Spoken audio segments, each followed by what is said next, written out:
Los Angeles'ta yüz milyonlarca dolarlık yasadışı esrar ticareti.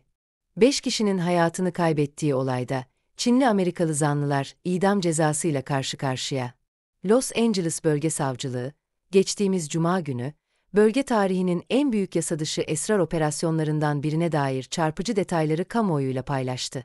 Şeker elması operasyonu olarak adlandırılan çok ajanslı baskında, 27 tondan fazla yasadışı esrar ürünü ele geçirildi.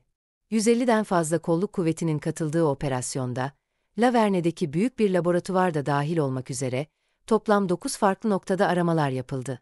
Toplamda, değeri 100 milyon doları aşan kaçak esrar ürününe el konuldu. Operasyonun merkezindeki iki isim, Ted Chin ve Han Huan Yao. Bu iki Çinli Amerikalı zanlı, yasa dışı şekilde yoğunlaştırılmış esrar üretmek ve dağıtmakla suçlanıyor. Üstelik bu faaliyetler, son yıllarda 5 kişinin ölümüne yol açtı.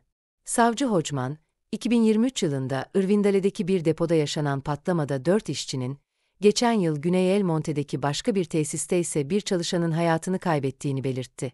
Savcı Hodgman bu dava, yalnızca kar peşinde koşan yasa dışı esrar üreticilerinin toplumumuza ve çalışanlara verdiği zararın açık bir örneğidir.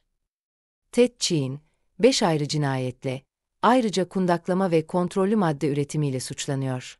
Suçlu bulunması halinde, şartlı tahliye olmaksızın müebbet ya da idam cezası alabilir.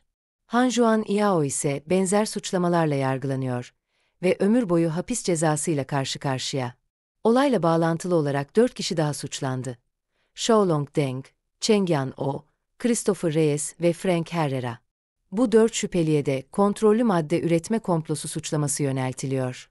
Yetkililer, bu tarz yasadışı tesislerin sadece yasa dışı olmakla kalmadığını, aynı zamanda hem çalışanlar hem de çevredeki topluluklar için büyük bir tehdit oluşturduğunu vurguluyor. Los Angeles'ta yankı uyandıran bu dava, Kaliforniya'da yasal olan esrar endüstrisinin karanlık yüzünü bir kez daha gözler önüne seriyor. Yasalara karşı gelenler ise en ağır cezalarla karşı karşıya. Gelişmeleri aktarmaya devam edeceğiz. Takipte kalın.